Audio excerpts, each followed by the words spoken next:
Good evening, ladies and gentlemen. Thank you for joining us for tonight's edition of HR Mentorship Learning Series. Tonight, we'll be looking at the topic, Understanding Employee Motivation and Crafting Employee Experience Programs.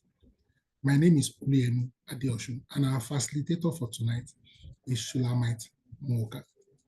I would like to read her profile so we can get to know her better. Ladies and gentlemen, Shulamite Njedika Mwoka is a multilingual HR professional and certified language coach with strong foundation in administration, education, and people management. She holds a higher national diploma in insurance from Cameroon, where she also completed a secondary and high school certification in accounting. She is fluent in English, French, Igbo, and Mandarin. Shulamite began her career in 2018 and transitioned into HR in 2021 while working as a tutor at Prima Language Institute in Abuja. There she managed recruitment, onboarding, training, and documentation. She later joined Lenzo Homes in December 2023, where she established the HR department from ground up, implementing and managing several processes. Currently serving as the HR manager at Frontstool Estates Limited. Shulamite is passionate about employment, employee development, inclusive workplaces, and building HR systems that drive organizational excellence. She is also a coach, a life coach for children with disabilities and individuals on the autism spectrum, combining empathy with professionalism in all our careers. Ladies and gentlemen, speaking to us on the topic, understanding employee motivation and crafting employee experience programs. I'm excited to present to us Shulamite Njedika Mwoka. You have the floor, my sister. Good evening, sir, and good evening, everyone. So my name is Shulamite Njdeka Mwoka. I like to be called Shula because it's an easy way to go with the name. And today we'll be looking at the topic understanding employee motivation and crafting employee experience programs. I would like to start by giving you something to think about. How do you feel when you wake up on Monday morning and realize that you have to go to work? What comes to your mind? What is the first emotion that you have when you step into the office? As an employee, this topic is important to all of us and to managers and leaders, CEOs all around the world. So, straight up, let's start by talking about what is employee motivation.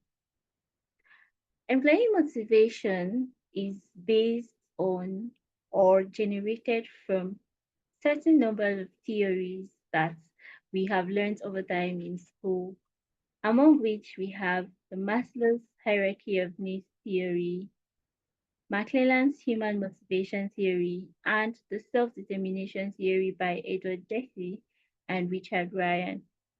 Maslow's theory of need, a hierarchy of needs theory states that that people, workers in general, and people too have 5 levels of needs, beginning with the basic or psychological needs. These psychological needs have to do with like common basic amenities that we need to survive: food, shelter, clothing. And then you have safety, the need to feel protected, the need to feel safe from violence, from abuse, from destructive factors. There is love, which is the need to feel a sense of belonging or relatedness to people around us, like family, friends, workers. And there is esteem, the need to be respected, to feel that conscious, positive energy, to feel some self respect and respect from others as well. And then there is self actualization, the need to attain certain goals, to achieve certain milestones, to take on and accomplish certain tasks and responsibilities. McClelland also talked about 3 motivators. We have the need for achievements, the need for affiliation, and the need for power.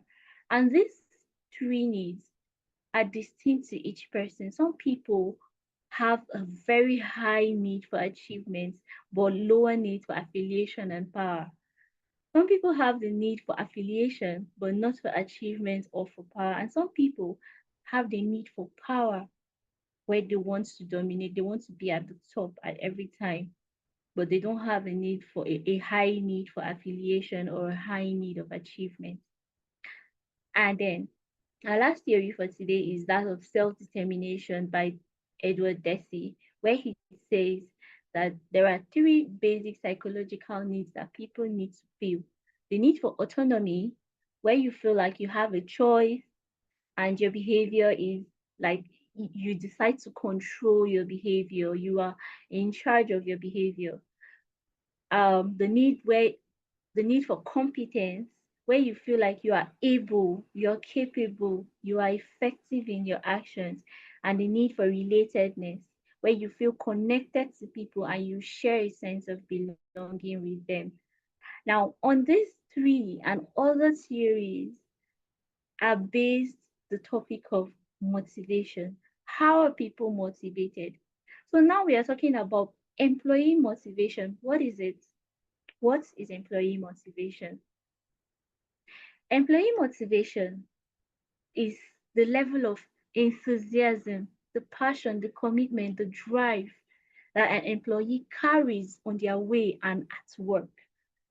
How it influences how productive they are, how satisfied they are on their job, and overall the influence that they have on their team.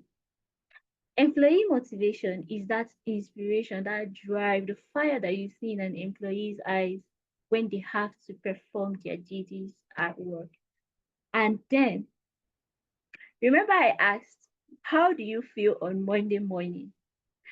Employee motivation is that feeling that you have, you want to go to work. In fact, on Friday, you're looking forward to the next Monday when you will be at work. So it is what makes you want to wake up in the morning and happily go to your office. That is motivation. But now the question is, why should we feel motivated? So in a company setting, even in a community setting, those that are motivated or those that feel that fire or that drive are very necessary to keep both workplaces and communities active. Motivated employees help organizations to survive because they do all they can to get their job done. And they serve as examples to those that are coming in or to those that are struggling to find their energy in the company. Motivated employees are more productive. Now, to be effective, managers should understand that motivated employees need something. What do they need within the context of their role? It's an individual thing. From one employee to the other, what makes them motivated? They should understand this.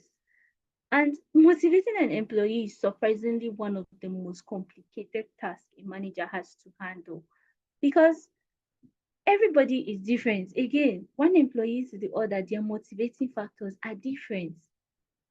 And it varies with time, season, the situation around you can change what motivates an employee. I'll use myself as an example. What motivates me in the dry season is different from what motivates me in the rainy season. In fact, what will make me feel motivated in the morning is different from what will make me feel motivated in the evening. And the office location matters to me. So if I enter my office and my office is not looking classy, decorated, neat, cool, I will not want to work that day until I get my office in that order. So that is me. And it could be different for different people. So as managers, we should understand what motivates each of our employees. And it's a complex role. So what causes people to be demotivated at work? Before we even start talking about motivation, I think we should answer this question. Because if you don't know what ruins people's mood and makes them to lose their motivation, you will not know what to do to encourage them. So individually, there are varying things that makes us lose our motivation at work. You have the first one is lack of purpose. I think this one resonates with all of us. Imagine working in a company where you are not sure what the goal of the company is. You are not able to own the vision. It's as if the vision was not sold to you during the interview and maybe the onboarding stage. You cannot own the business. You cannot own your own part of the business. And you feel like you cannot grow in that space. First, you don't understand the mission or the vision of the company or why you are even there. You cannot even take ownership of your own parts in in that business, and you cannot grow. Imagine being a receptionist for 10 years. There is no kind of motivation that will come out of that. So the second point is burnout or fatigue. So people work, you work Monday to Saturday, maybe Monday to Sunday, no time to rest, no time for family, no time for social life, no, just work. And you end up burning out, you end up being fatigued, feeling undervalued or unappreciated. Hmm. Imagine achieving milestones, you do great at your job. In fact, you know that you do great at your job. Other people self know that you do great at your job. Unfortunately, no manager, at no point has your head, your manager, your CEO ever told you, I see you, I appreciate what you do. It could be very discouraging. Lack of confidence in the leadership. A lot of things could cause this. Miscommunication, difference in information from different members of management. All of this could cause lack of confidence in leadership. Then the work environment. Is it is it a difficult environment? Is it toxic? Is it culturally unwelcoming? Is it how is the environment? Even physically, how is the environment? Is it neat? Unavailability of work tools. They say that a bad workman quarrels with his tools, but what of a workman that has no tools? So lack of tools, lack of maybe technology, lack of some people, lack of a computer, printing, lack of printing facilities, lack of a lot of things. Even as little as office stationery, lack of office stationery could cause a lot of tension in a worker and cause demotivation.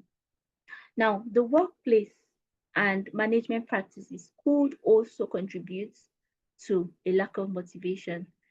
When there is no clear communication, when issues, things, intentions are not communicated clearly, it could cause a lack of motivation because there's confusion. When the workload is unrealistic, imagine your KPI, you HR manager, how does your KPI look? Is your KPI about to kill someone? So if the KPI is unrealistic, if your workload for your team every day is literally unrealistic, it's to cause a lack of motivation because they start wondering how would they get it done? How would they get there? Micromanagement, where people feel like I cannot take an initiative. I have to be told what to do. Even when I want to know what to do and I plan what to do, I come to the office and next thing I'm being told what to do. In fact, every 5 seconds, my manager is on my head like, do this, do that. Have you done this? Have you done that? When did you do this? Why did you do this? Why have you not done this?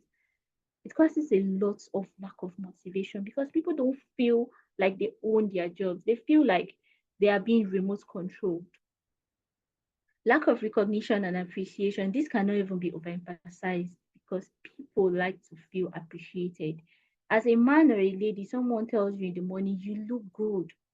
It gives you a psychological shift. So imagine being told, I see what you do.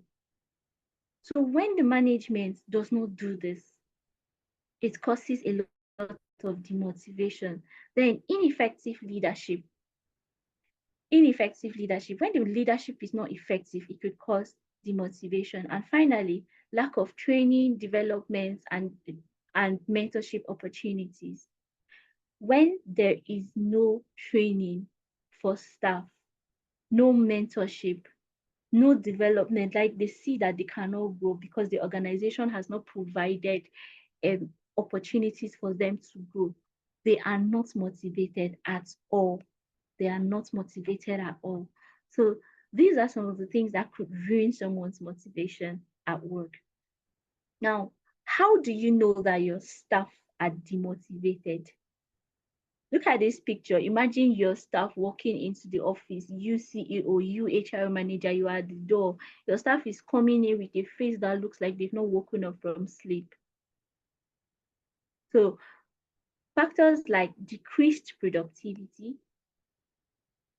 they become apathetic, like they're just laissez-faire. They don't want to know. They just want to come, do the work, and go back. Whatever it is you're saying does not sit with them. They get to have frequent conflicts. There are just little misunderstandings. Like, why did you say this? How could you say this? Little misunderstandings that cause conflict. Then you notice that they start making excuses for why they cannot come to work, why they are late, and it becomes frequent, and then they can't focus while they are on the job. Most times you see that they zone out, they're looking out the window, they're staring at their screen and they're blanking out. These things are proof of motivation. Negative comments and tone. Sometimes you hear like, if have come again, it's always like this now, we know what to expect. Those kind of comments show that they don't trust, they don't trust, they're no longer happy in that space. They don't want to know what is going on in that space again. Then there is reluctance to take on more responsibility. You give someone a task, and the next thing they're saying is, I have a lot to do. Please, I have a lot on my plate. I cannot do this. And then they withdraw from engagement events. In fact, they even withdraw from talking to other staff. You see that they want to be isolated. They want to just be on their own. Sometimes you see that they spend more hours in the restroom than they even spend on their seats. Why? They are running away from the space. They are no longer happy. They don't feel motivated anymore. Okay, so now that you know that these things could be a problem, now that we know that these things could be a problem, how do we improve motivation at work? A lot of things we can do. First off, you need to get to know the team members, the people that make up your team. Know who they are. What kind of personality do they have? Are they introverts? You will know how to work with an introvert. Are they extroverts? You will know how to work with extroverts. And there's this other word for people who are both introverted and extroverted. You need to know when their introvertedness shows up and when their extrovertedness shows up. Know whether your team members are quick tempered, whether they are slow to anger, whether they are quick speakers or slow speakers, whether they have short or long attention spans. You need to know all of this about your team members. It's important. Then identify and address. I will stress on the address because most times we identify what makes them demotivated, but we don't address it. Let you not be the kind of manager that says, oh, they will be fine. No, they will not be fine. Address it. Then understand what motivates each person. Like I said earlier, what motivates everybody is different. Everybody is not motivated in the same way. They are not motivated by the same things. I am not motivated by money. So if I'm sad, don't give me money. I will not be moved. But I know someone that if you meet them in the morning, please don't even tell them good morning. Just give them money, even if it's 1,000 naira, and they will be elated.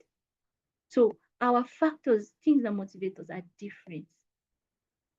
So know that about your team.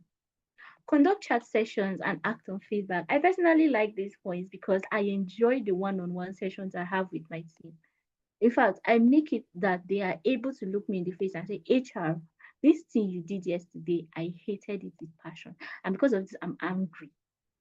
I know how to handle that kind of situation. So I appreciate it when I have a one-on-one with my staff and they are open enough to tell me what is going on. So conduct chat sessions and act again. Take action on the feedback you get. Don't sit on it and don't throw it away because it is what makes them want to be in that space. Next point, create a positive work environment. How do you create a positive work environment? be encouraging, be welcoming, initiate certain actions. From time to time, you can even shuffle your team members, take people from other teams, put them in other teams, and give them a task for the day and see how excited they will be because for once they have a change from having to perform the same duties. In my organization, I could tell the receptionist that, okay, next week you will not be seated here. Next week you're going to go to this team and you will do this with them. And I will bring somebody from another team and tell them that today you have to be the receptionist. You'll be in this space for 2 days. And then at the end, I will take the feedback of what happened during the reshuffling, how did they feel, and what is the next step from there. So these are things that you could do to create a positive work environment. Encourage communication. Be a transparent, respectful, and supportive manager. In this generation, everybody wants to be given their respect. Everybody wants their respect. Remember that in Maslow's theory of hierarchy of needs, he said that one of the things that drive people to be motivated is what? Esteem, respect. When you respect them, even if they were not doing well, they will step back and think about whether they deserve it. And they would adjust normally. They would just adjust normally. And be supportive. Someone comes to you with a complaint, even if you don't want to handle it, please show some support. Yeah. Be positive, be motivating. Now communicate goals and offer regular feedback. So, what is the plan for the week? Don't assume that the staff know. Please tell them. At the beginning of each year, do you re-communicate the goals? Why is this organization in existence and what are we driving at? Do you re-communicate the vision, the mission, and make sure that it's not just them reciting it every morning? Do you understand what you're reciting? Can you sell these goals, this vision to someone else? It shows how much you understand. And offer regular feedback on how they are doing. Then provide opportunities for career growth and development. Allow employees to have some levels of autonomy on their job. Please do not micromanage them. Do not be overly controlling. Allow them to have some level of autonomy. Ask them, Honey, what do you want to do today? What's your plan for the day? Okay, how do you intend to go about it? What's your plan for this week? How do you intend to go about it? Where do you want to go and what do you want to do? Do you need any kind of support? That should be what you are offering them and not always on their neck, always on their back, always at their desk. No. Improve work-life balance and reduce work-related stress. An employee's contract says 9 to 5, or let's say 8 to 5. And every day of their lives, they leave the office by 10 p.m. In fact, on Saturdays when they are not supposed to be at work, they find themselves in the workspace with you, or maybe on Zoom calls, on meetings with you. When do they have to spend time with their kids, their sisters, brothers, parents? When do they have to meet friends? When do they have time to even shut down and just have a rethink? They don't have time for themselves. So please give them their work-life balance. Respect closing times, except when it is absolutely necessary. And work-related stress is something, if there is a process that can be simplified, let it be simplified. Why should we do it the hard way when it could be done the easy way and still achieve, in fact, even better levels of productivity? So if it can be simplified, let it be simplified. Okay. The next one, provide meaningful recognition and appreciation. So don't just tell your staff we see you. Please, what did they do? Yes, state it. You are a wonderful receptionist. I like the way you do this. I like the way you attend to clients. I like the way you take calls. I like the way you address your letters. I like the tone you use in your documents. State it and acknowledge it and appreciate it. Nothing stops you from calling out the star of last week on a Monday meeting and say, this is what you did that made you a star. And because of this, I'm rewarding you with this or that. It could be as little as a note. could be as little as lunch. It could even be as little as a snack. It could be more. It could be as much as a financial reward. It could be more, as much as an additional enjoyable task. It could be a break. It could be let's close 2 hours early on Friday. It's not going to take anything away from your company finances to allow your staff to close 2 hours early on Friday. It will not. If you do that one Friday in a month or one Friday in 2 months, it will not drain anything from them. It will not take anything from you. It will not close your organization. Okay, then acknowledge challenges. When someone comes to you with a problem, how do you handle it? Do you tell them, don't worry about it, just go and do your job? I had a manager that told me that, and I will not lie, I cried the whole of that day. I was doing my job with tears in my eyes. So acknowledge that, yes, I understand that you have this challenge, and let's see how to solve it. Don't tell them to go and do their jobs, because that challenge will never let them do their jobs. Offer fair compensation packages. How is your salary structure and your compensation and benefits package? Is it commensurate to what they are giving you? Even if it's not, but at least it should be something worth it. It should be worth the amount of work that they do for you. Finally, keep the process flexible and frequent. I would always come back to this last point, because people do this once and then the rest of the year, the organization is looking gray. Don't do it once. Don't do it in January, please. Don't do it in January. We just came back from Christmas. We are still happy. Don't do it in January and forget about it. Don't do it in February. What happened to March? And after you do it in March, remember to redo this again. So have a time, a tracker or a time lapse of when you're going to be redefining your motivation strategies, and how you're going to keep your staff happy, motivated, and positive. So this last point is important. Okay, haven't spoken about employee motivation. There is something that is related to employee motivation which we must not fail to look at, which is crafting employee experience programs. And employee motivation is just one thing. If an employee is going to stay in your organization for 5 years, how is their experience from the day they came in there to the day they left? Were they motivated one day in 5 years? So the employee experience equation is the color, your background, the culture, your work culture. How is the working environment and the atmosphere and the attitude and the values? Technology, the physical space.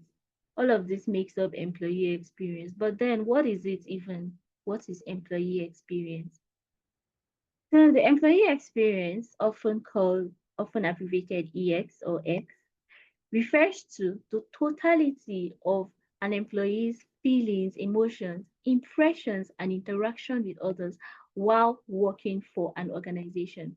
Their experience starts from the moment they learn about you, maybe online, to when they come in, to when they decide to go out of the organization. Their experience starts from the day they know that XYZ corporation exists, to the day they decide that I'm no longer working with XYZ corporation.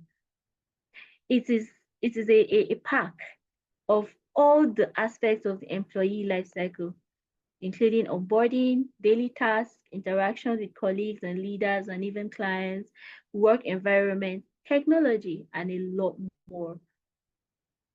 But there is something that Richard Branson said that caught my eye. He said, my philosophy has always been, if you can put your staff first, your customers second, and your shareholders third, effectively, finally, or in the end, the shareholders will do well, the customers will do better, and your staff would remain happy. So we have the tendency of putting our clients first. No, satisfy the clients, even if you have to enter under the ground. Please just satisfy the client and make them happy. but is it how it's going to be? So how will me now that I'm displeased and grumpy and angry, how will I now please the client? So put your clients second and put your staff first. We said that the employee experience starts from the day a staff knows that your organization exists till the day they decide to leave. Now, these are the stages of the employee experience and some tools we can use to improve them.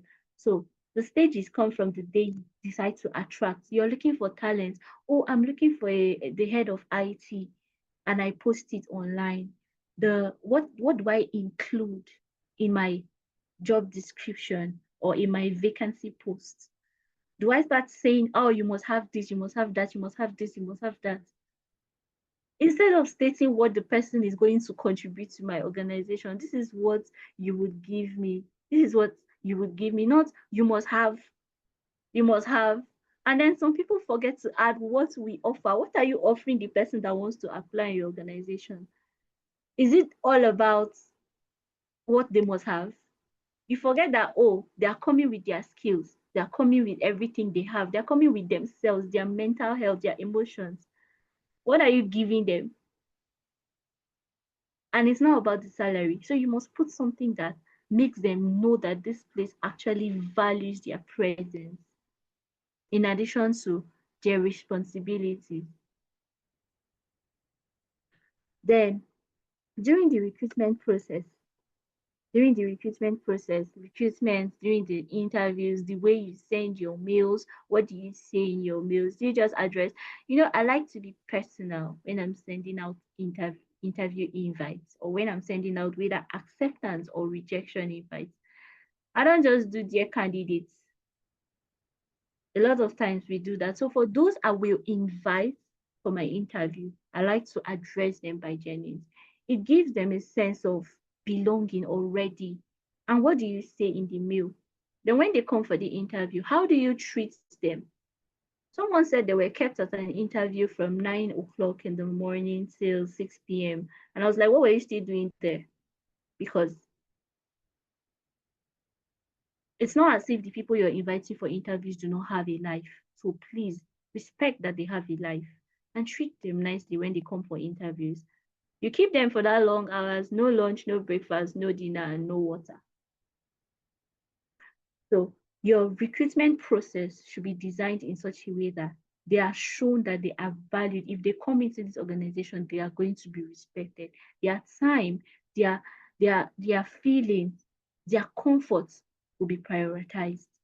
Let them know this. Okay, then under the tools to improve the recruitment, there is personal maps and moving motivators. Sometimes I prepare these cardboard papers. Sometimes I frame them, or I ask my staff to frame them, to like design frames and then write something. Describe yourself in a diagram. That is what the personal map is. So the personal map goes to show like what drives them, what are their goals, what are their hobbies, what are their sad moments, what are their, and they get to write. They can use triangle or rectangular boxes to like write what they want, what they feel at every stage of their life, what is important and what is not, what they are looking for. They have fun doing this while waiting. You see each person really struggling to do it with a marker and all of that. And when I take those things, I don't just drop them in the trash, because it helps me to determine who I'm going to take into my organization. And at the bottom of those cardboards, I ask, what motivates you? What moves you? So it should be part of your interview process to make sure that, oh, when they come in, they are engaged and they feel like, okay, these people want to know more about me. They're not just staring at me, wondering whether I'm coming for money. No. Then there is the onboarding. So how do we welcome our staff into the organization? There is this identity symbols. What represents you? I can always ask, what fruit would you describe yourself as? Are you an orange, a pineapple, a mango, or a watermelon, and why? And you will see people really struggling fructify themselves, if there's a word like that. Then there are other things we could do to steps to happiness. So you can prepare a journey map for them. 12 steps. From step one, what are they going to do the first day they come in? Where would they go? Hand it to them. They should follow the steps at every checkpoint that they get to. The person who is in charge of that checkpoint will give them a tick for following up. This is just a clip. So you can design it however it suits you to make sure that their experience during the onboarding process is smooth and they should not get lost. During your onboarding, be clear, be detailed if you have to. Speak in simple English, please. The grammar will not take us too far. Then engagement. So during the life of that person in your organization, are they engaged? Are you engaging them? Do they feel like, oh, this place is engaging me? Then we have the development. Develop their skills. Help these people to develop their careers. They should grow. I said that a receptionist is in the organization for 10 years. What is she doing there for 10 years? She was not born as a receptionist. So you should be able to see that people have the potential to go from A to B. And if they don't even have the potential, look for how to give them potential before you throw them out the door. Have you trained that person that you feel is not performing? Have you tried to displace her, put her somewhere else? Have you tried to help her develop skills? Have you tried to promote or change reassign them if the need be, to be sure that okay, they're going to do well in A and they will not do well in B. Know them. Then perform. Here, performance models are used, or we call it performance management strategies, are used to know how they have been doing and what you want them to improve on. To know what they even think about the organization, and to also let them know what you think of them. It's not a one-way thing. How do you view the company? Are you good at this? Are you good at Tell them how you view them too. They want to know. Then there's the reward, which we've talked about. Rewards can come in the form of basically, right, salaries, compensation, but that is not all. Reward milestones, reward achievements. If you give someone a project to handle and it is completed nicely, please reward them. Normalize rewarding people on Fridays and on Mondays, even on Wednesdays. Rewards can come at any time. During a short tea break, I like to say, oh, this morning I saw that you did this and it was amazing. Thank you. I said it could go from notes to lunch to snacks to gifts to financial rewards to salary reviews to training vouchers to shopping vouchers to vacations to anything that your company, your organization is able to afford. And then at the exit point, when either you or they decides that, okay, I'm done here, or we feel like we are no longer aligning, or the staff says, okay, I don't want to do this anymore. I think I've outgrown this space, or maybe I want to travel, or anything that is making them want to leave the space. How is the exit like? Under the tools there, I put value stories. When your staff is leaving an organization, do you dwell on their negativity? Do you dwell on the negative side, all the bad things that you noticed? Or do you tell them that while you worked with us, this is what I noticed about you, and if you leverage on this, you would grow. You will grow unimaginably. This is what I noticed that you have not harnessed. I think you should harness it. What do you tell your staff before they leave the organization? After they leave, what do you tell other staff? Do you start using them to crack jokes or make examples and say, I'm glad that person left. He was going to do this, he was going to do that. No, that's not the way to go. So, value stories. Let the story you have to tell the exiting employee and those that he's leaving behind, let it be full of value, not not I don't know what to describe it as, but no, not that. Let it be full of value. And then you can have kudo cards. This is something I'm planning to do. When I saw it, I was happy because I want to do it. It's a card of appreciation. Thank you for this, outline it. And you could as well decide to give them a reward for the time they spent. I also know that in your head, you might be saying, oh, all of this will depend on what they did and why they are leaving. Even if you are terminating your employee's appointment, don't terminate it as if you force. Even if they stole or anything, don't terminate the appointment like that. Please terminate it in a humane kind of way. Okay. What is the importance of employee experience? Employee experience in recruiting, it helps. How? Because it's it shows that you've planned what that employee would gain when they come in, right? It shows that you've planned what they gain when they come in, from the screening to the interview. You're putting in your in the interviewee's mind that this company has a good culture and this brand is a firm brand. You're promoting your company without even knowing when the employee experience you plan at the recruitment stages is positive and engaging. You're promoting your company. Even if they don't get past that interview, some of them would want to refer their other job seeker friends to apply.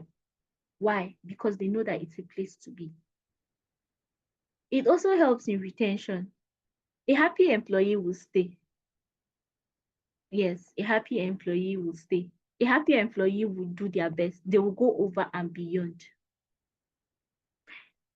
Employee experience also guides you on employee engagement. So a very good employee experience means that your employees remain engaged throughout their stay in the organization. We are going to talk about employee engagement in particular. Performance management. You see, the employee experience helps. It helps the report from your employees. It helps the report from your employees to come out more positively than you always having to put everybody on performance improvement plan. Let your employees not be the kind that immediately you announce that, oh, we'll be having performance review. The next thing they're thinking of is improvement plan or extended probation or something or something. No. If you have a good experience, then they don't always have to think in that direction. Then the employee experience also drives customer satisfaction. Again, a happy employee makes a happy customer. A happy employee makes a happy customer because, of course, it is the employee that is serving the customer, not you, the business owner. So a happy employee makes a happy customer. Okay. So designing employee experience programs, we are talking about employee experience. How do we design that employee experience? How do we design it? The first one is to create a value proposition. An employee value proposition is a set, a pack. In fact, it comes as a goodie bag. It's a goodie bag set of benefits like compensation and benefits. That's what I mean. Work culture, values, the organization's core values, work-life balance, career development opportunities, self-attainment, and the physical workspace. This is the pack of value proposition that you are designing. So you start from here. These things are things that you, the organization, you are offering. How is your compensation package like? What is your work culture? What is the core value of the organization and how is it communicated? Do you have a work-life balance before that employee even comes? Do you already have plans that, okay, my receptionist will not stay downstairs for 4 years, 5 years. They are going to understudy this. They will become this. Do you have that? Do you keep in mind that everybody that is coming to your employee has a sense of self-actualization that they want to achieve? And how is your work environment? Please, before bringing new staff into your organization, take some time to analyze the current environment in which that staff is going to come. That is the first step to designing an employee experience program. Secondly, the second step is the onboarding and orientation process. So when you've done all the first steps preparing that package, what's the next thing you do? You've done your interview and you're recruiting someone, and then next thing you have to onboard them. What do you do? So setting up for success begins with the kind of experience you prepare for them when they come in, your new hires, as they come into the space. So when your employees are coming into the space, are they coming to meet, oh, everything is just there the way it was. I'm coming and I'm learning about my things by myself. I'm coming and maybe due to one reason or the other, my whole onboarding process is in shambles. I have to start asking questions. Oh, where is the restroom? Where is my office? Or who can I speak to? If no. So we design a good onboarding and orientation process. And please, it's not just one day. Onboarding can take a week, it can take 2 weeks. Do you know that for the first month of the employee's life in the organization, they are still being onboarded because there are things that they need to keep learning about. Yes, they are still being onboarded. Okay, then provide continuous learning, mentoring, training, and development. Hmm. There is this CEO that will say, we paid 200,000 for them to go and train last year. We are not doing that again. Really? So how are they not going to grow? Internally, there is no training. Externally, there is no training. You don't even help them to come across people that would help them grow on their career journey. That is mentorship. How are they now going to grow and then help you? Because it's you that will help when they start growing. So after that, when you have provided this continuous learning, it is continuous. If they are going to spend 5 years, make sure they always get trained. Make sure that after the training, they have an opportunity to showcase what they learned during that training. And they can even take on responsibilities that involved what they learned during the training. That is development. Then recognition and reward programs, you have to put these in place too. It's part of the experience. Acknowledge and reward achievements periodically. In fact, I wrote down like a reward plan for myself. Like, this is what I will do if my staff does this. This is what I will give them if they do this. That's for me.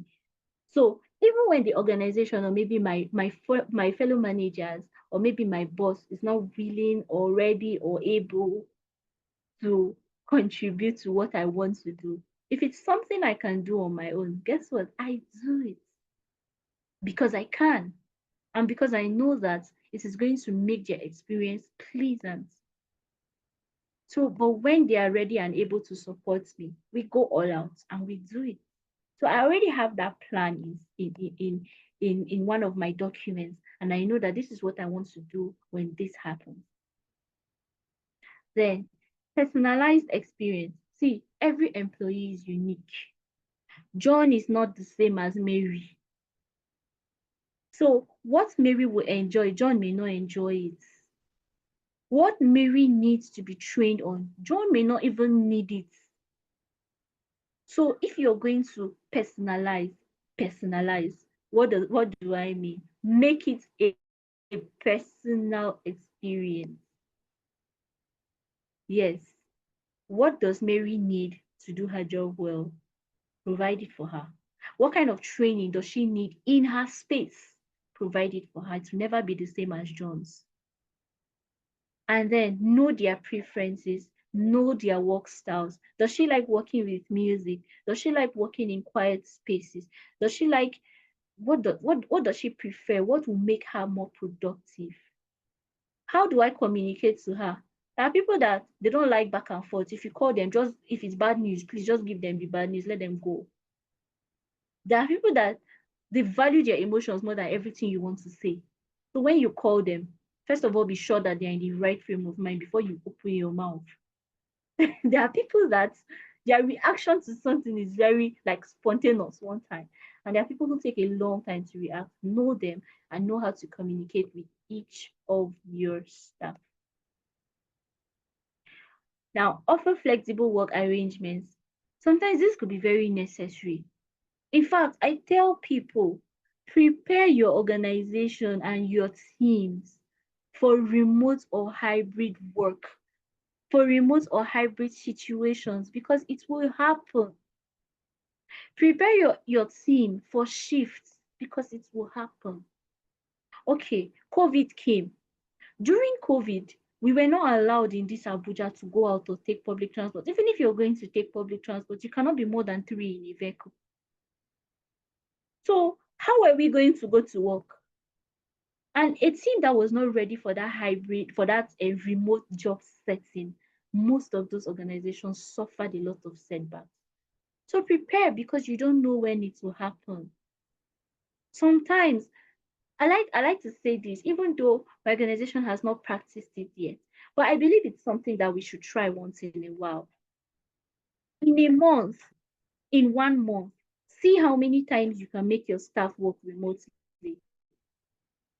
In 1 month, see when you can make it a hybrid thing. See when you can make it a hybrid thing. In 1 month, see whether you can adjust their working hours. See whether you can adjust their working hours. So in a month, do you come to work 30 days a month? So what if we come to work 30 days a month? It doesn't change anything. But then again, if you are able to put these things together, it makes a lot of it shows them that the team is ready to adjust when we need or have to. Not every job role needs to be done from the office. So people should not come to the office and feel idle or caged. Know your job roles and know which ones to make remote, know which ones to make hybrid. Okay. Lastly, support work-life balance. Again, your staff come to work every day of the month. They are with you from 7 a.m. to 12 midnight. Before they get home, all their neighbors have slept. Yes, I used to know somebody that he lived just around, but we don't even know him because before you wake up in the morning, he's off. Before you sleep at night, it's not even back. You might be hearing this my neighbor coming back around whatever time he's coming back, and we've never seen him. If so, let it not be like that, please. Let your staff have time for their families. They should be able to take maternity and paternity leave. Yes, paternity leave. They should be able to take it to spend time with the mother and the newborn. They should. Wellness programs, mental wellness, physical wellness, self-care programs, they should be able to have these. Please have policies on leave. Can your staff take leave? Do they have casual leave? Do they have sick leave? They should be able to have these things. There should be time off. They should be able to have time to themselves, vacation, and even sick leave. Oh, I'm not feeling well today. Be at work in 30 minutes. That kind of experience is not something that any employee will be looking forward to. So these steps are what help you to create an employee experience program. It helps you to design the program nicely. It helps you to design the program nicely. So if you follow the steps one at a time, put these things in order, even before a new employee comes in, they would enjoy it. Even you would enjoy the way they are enjoying being in the organization. Even when there are down times, it does not mean that there are no bad times. Of course, there are bad times in every employee experience, but those bad times must come. What is the problem now? The problem is how do you handle those bad times? So the bad times are they like you just say, in fact, go and do your job. That's what brought you here. That's what brought you here. Do your job. Don't worry about it. That's not how to handle the bad times. So you already in crafting an employee experience program, you've already prepared how you want to manage the bad times, no matter how bad. Did they lose someone? How is their reaction when they hear the news in the office? What do you do ASAP? What is your next response? All of this is part of what you do in the employee experience program. Okay, so after you've designed this program, what is next? Now, when you design this program, you don't just keep it in your head or maybe in the design box that you created. You would have to tailor it. So, employee experience and work culture are they are twins. Yes, you cannot have one without the other. In fact, it's like a person and their shadow. They go hand in hand. Wherever employee experience goes, work culture follows. Employee experience cannot go where there is no work culture. So culture is how your staff feel about coming to work on Monday mornings. One consultant told me this. And then I added my own. I'm going home on Friday. Yes. How do you feel about weekends? On Friday in the morning, is your head already telling you as an employee now, is your head already telling you, let this today come and pass, so let me go. On Monday, how do you feel? Do you feel heavy, weary, drowsy, in fact, tired, just by thinking about coming to work? So culture is how your staff feel about coming to work on Monday morning and retiring for the weekend. So what do you do in your work culture? Establish your company values. Yes, establish your company values. What are your company's core values? Do they know this? Does your staff know the core values? Does it even resonate with them personally? It's not about coming to tell me that the values are respect, education, excellence, and something. No. How does it resonate with me personally? Do I value respect the way you value it in your company? Uh, okay. Do I value excellence? Do I just want to do my bare minimum and go home? Do I value excellence? So as you're communicating, know which and how many of your core values resonate with your staff. That's first. Build trust and transparency. Your staff should be able to trust that what you tell them is what you can say to someone behind them. They should be able to believe that, or what the management feels about me is what they are communicating to me. In private, don't be discussing how you want to fire someone. And then in public, you come and you tell them, oh, you're doing well. No, that's patronizing. Don't do that. Don't patronize them. Be real. Build trust. Be transparent. Something that concerns them, they should know. Because it is them, it is their information, they should know. Okay. Foster open communication. Yes, foster open communication. Don't be the manager that says, don't tell him I said so. Please tell anybody you want to tell. Ask anybody. Let it be the same information. Yes, open communication and clear too. Encourage collaboration and teamwork, especially for those roles that are independent. Yes, for those roles that are independent, make sure that they are interacting with other team members. They are able to do projects with others. So on Friday, that was yesterday, I shared all my staff into groups of 3, and I gave each person, each team, a task. I even gave them tasks relating to my role as HR. I told them, prepare an engagement plan and defend it. And I gave them a timeline.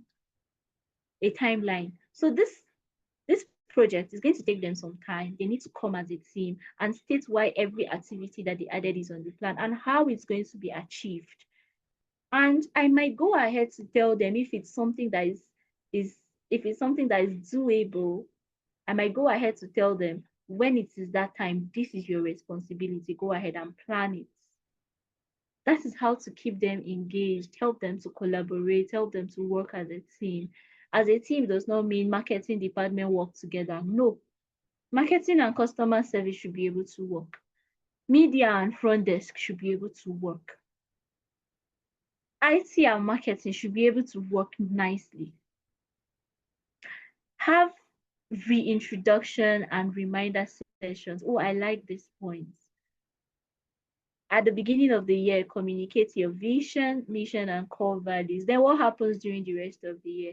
Please continue to set days and times on which you would remind people of these things. Set days and times on which you would tell them that remember that our values are this.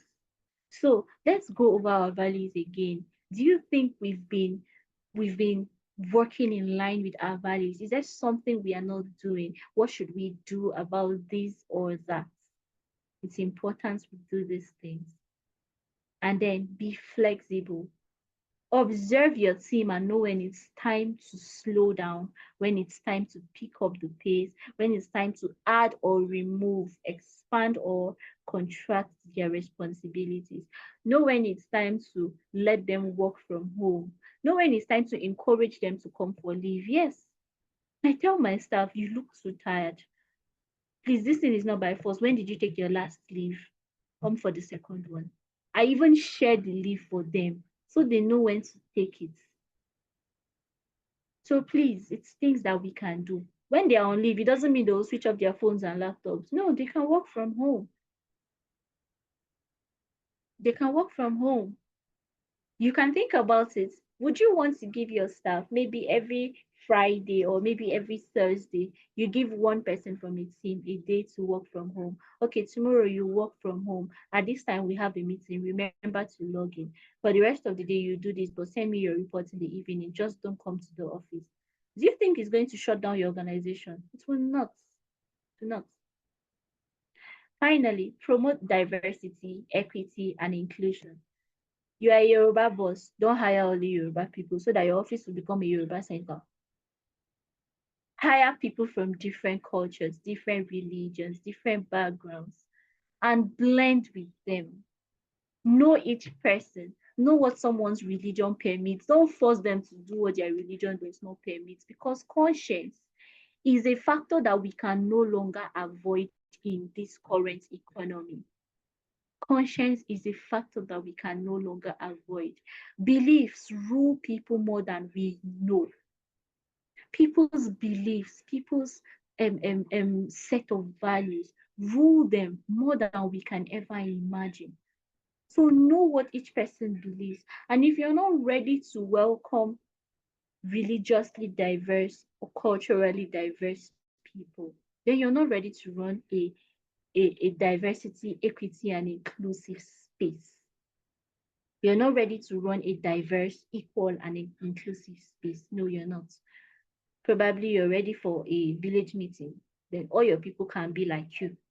But when you are ready to be diverse, when you're ready to offer equal employment opportunities, which of course is is a fundamental right of everybody. And when you're ready to be inclusive, then you're going to spread your wings and spread your knowledge and know what you can afford to speak. Okay. So this is the relationship between experience and work culture. Now, we'll talk about employee engagement strategies. So I said we're going to come back to employee engagement. Now, what is employee engagement, first of all? It is how employees relate to not just other people, but to their own job roles. Employee engagement is, how do I feel about my job? Is it exciting? Is it what I want to do? Does it have, is it repetitive? Is it boring? What about my colleague, the person I do my job with, the person I share my space with? So engagement is not just about how I feel about the next person in the organization or whether I want to talk to them or not. No, it's also about my job. Do I feel like my role is something that I want to do? Do I want to continue doing it? That is engagement. So it's not, employee engagement is not socials. It's not all about the socials, no. But then engagement is engagement. So let's look at strategies. First one, build employee engagement. Build it. How do you build it? First off, take feedback. Take feedbacks from your staff. Ask them what is happening. Do you feel like you're very on very good terms with yourself, with your job, with your work partner, with your desk mates, with your office mates? Take feedback. Then again, coach them. These people sometimes they need to learn. Last week I announced at one meeting and I said, please, if you want to learn how to digitalize the process in your department, come and meet me. And guess what? I got over 4 people the same day. Not to talk of the rest of the week. Before the end of the week, almost everybody came to ask, please, how do I digitalize this and that? So coach them on doing simple things if you can. And the one you cannot, find someone to do it. Even you as a CEO, you can coach someone in your space nicely too. Then employee recognition and rewards promotes this. We've talked about this over and over, promote it. Celebrate milestones and achievements. Oh, you noticed that your staff was taking a course on Udemy and they just passed. They just posted their certificate. What do you do? Look and pass. That is a milestone for them. Oh. So celebrate it. It's an achievement, an accomplishment. That certificate they have, you may not even have it. So celebrate it. Okay? Regular, healthy team competitions. Just like what I said before, share your team into groups, give them things to do, and then set them to compete against each other. It's a healthy one because I mean, it's not as if they are going to kick each other out of the office space. No. If I send you out there, will I do your job? No. So put this in their mind that even if you're going to do an unhealthy competition and make someone leave the space, you will never be moved to that person's role. So there will not even be a need for unhealthy competition. So make sure the competitions are healthy. How? Communicate the reason for the competition and the reward for it so that they know and they are sure that it is not something that puts their jobs on the line. Secondly, foster a sense of community. So you can do team building activities, maybe like team bonding, attend social events. When you know that, oh, your HR, your HR in the organization, does she attend events or you want her to work with you from Sunday to Sunday? So you know an HR event that is coming up. Can you allow your HR to go for the event? Give her the opportunity to network, get to know other HRs, broaden your scope. So that when you want to speak to me that is your CEO, you would sound better, you would sound enlightened. Give them employee resource, like help them to join or even create, if you can, employee resource groups, book club memberships. Reading is a very important thing. So it's not about book review on Monday morning. If you can go as far as helping them join book clubs, if there is none, you can create one in your space. Let's create a book club in our organization among us. What do we do? And it must not be one book club for 500 members. No, you can have many book clubs in the same space. Just keep them minimal, simple, and controllable. Then you will be able to manage these clubs in the same space and still help them to socialize. And then we have continuous feedback. Gather feedback through employee engagement surveys. Know how engaged they feel. On a scale of 1 to 10, how do you feel? How engaged do you feel? How was our last engagement? Did it make you feel? What value did it add to you? What value do you think it can add to you so that we'll include it in our next engagement? What activities do you think we should include to keep you engaged? Then have one-on-one dialogues. This is not to be overemphasized. Talking to your staff one-on-one, there is a feel it gives them about being valued, that they want to be they, they want to be heard, and they trust that you hear them when you are talking to them one-on-one. Then set metrics and benchmarks to measure engagement. You could set the metrics like, okay, this is our engagement. What are we going to use to measure if it was successful or not? Is it the outcome? Is it the value that the person got from it or what? And what is the benchmark? So if it is at this level, does it mean they were engaged? Or at what level should we consider that our employees are thoroughly and properly engaged? So you have to set all of this to be able to measure and continue to. There is one I did not add, which I said we would always come back to. Keep the process flexible and repetitive. Don't do it once. It's not a one-time thing. Employee engagement lasts as long as the employee experience lasts. So it's not a one-time thing. Make sure that there is always engagement and you always measure. If it's 3 months, please do it like that. If it's 6 months, do it like that, as long as it's frequent, and review the process to know where you went wrong and redo it. Okay, then after you have designed this whole employee experience program, you've added culture, engagement, you've made it you've made it robust, something that can sustain the employee life cycle. You need to measure and evaluate the experience of each employee. Measure and evaluate the experience that each employee has. How do you measure? Use metrics and benchmarks. So you can do employee satisfaction and engagement surveys to measure how they feel. You could do retention and turnover rate calculations to track their departure, to know how many people left within this time, how many people came in, how long did they stay before they left, and even go as far as considering why they left in your exit interviews. Exit interviews are also part of the employee satisfaction survey. Take your exit interviews seriously. Don't just ask them. And don't make your exit interview boring. Please let it be an interesting session and use the information you get. Then, net promoter score.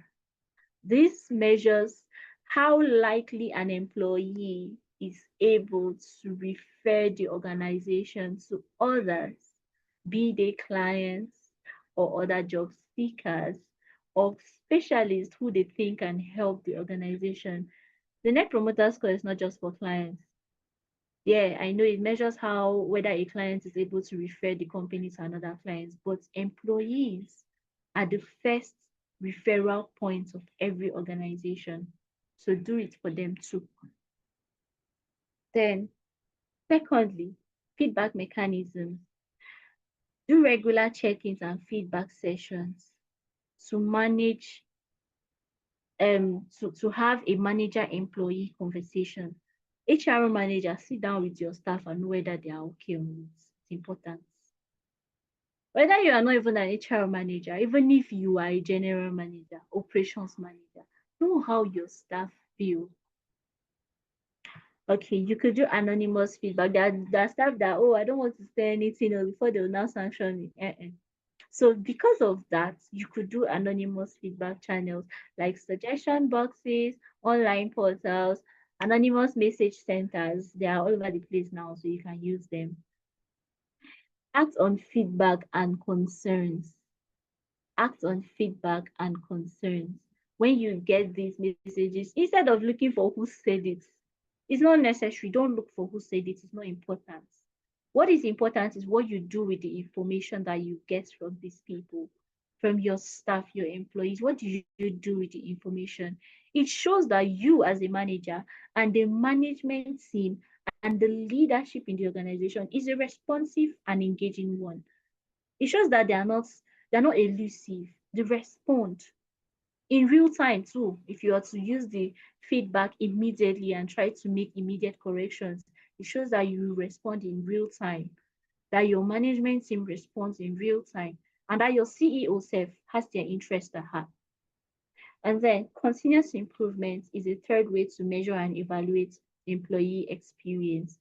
So when you set metrics and benchmarks, you do feedback through feedback mechanisms. Another thing you need to do is to continually train them.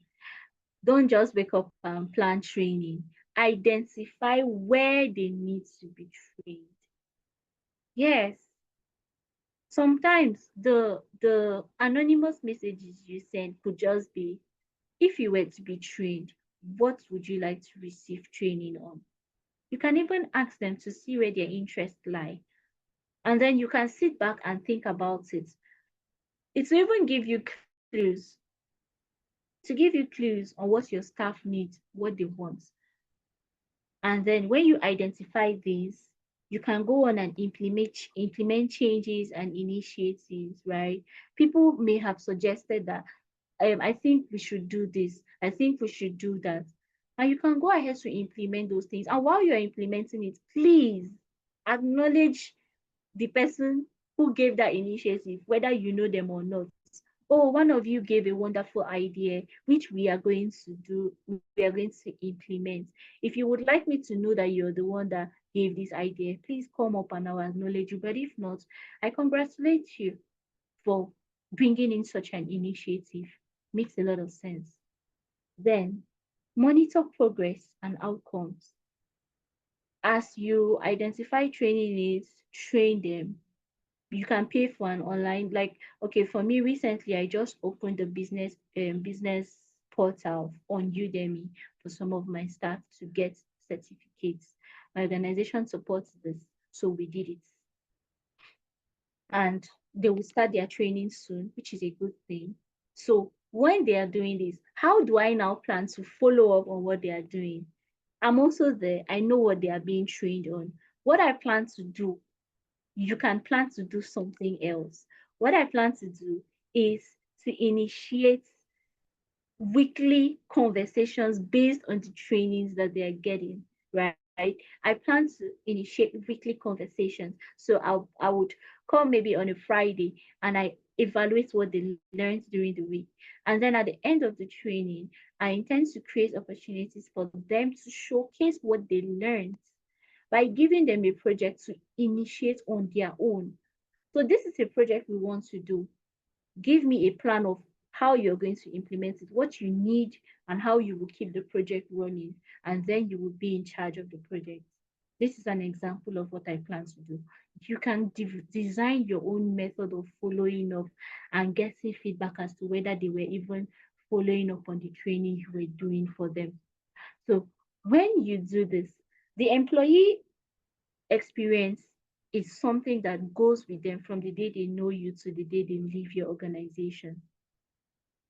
So as you measure, you will keep updating, you will keep changing, you will keep adding and removing things just to be sure that your staff are benefiting from what you are doing. Your staff are benefiting from being part of your organization. Don't allow your staff to come into your space and go out without receiving any kind of value. And while you're doing this, please do not think about what you will get in return. The fact that they come to work every day and they do their jobs nicely, you're already getting a lot of value in return. They can go the extra mile, but you need to go the extra mile for your staff. So it's not just about me saying it here. It's not just about me saying it here or looking at slides and reading. When I go back to my organization, I need to also implement these things so that my staff know that, yes, we came into a place where they want to work with us because they spent half of their lives with you.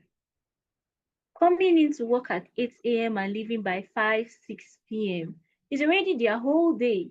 So it should be worth it. The employee experience should be worth it every day, every month, every period. And until they leave your organization, they should see that it was worth it.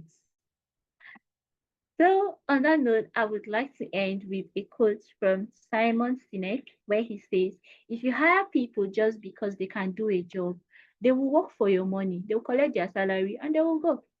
But if you hire people who believe what you believe, they will work for you with blood, sweat, and tears.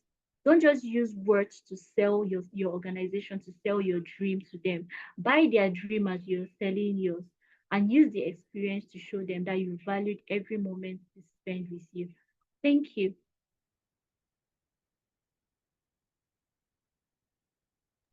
Thank you so much for this exhaustive, detailed contribution. This is excellent. So proud of you. Well done. Ladies and gentlemen, if you like to maybe share experience, ask 1 or 2 questions, or contribute quickly, we have about 6 more minutes to go.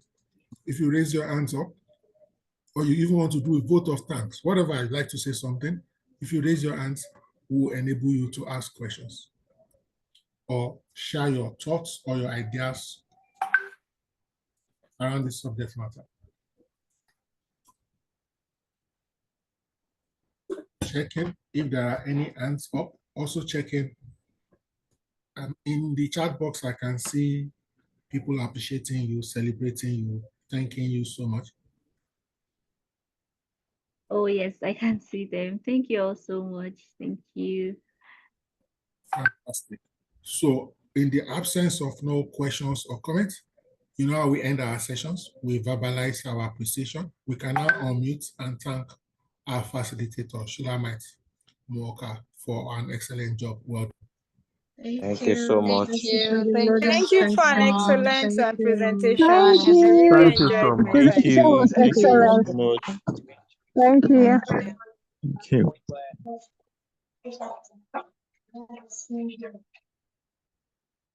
you.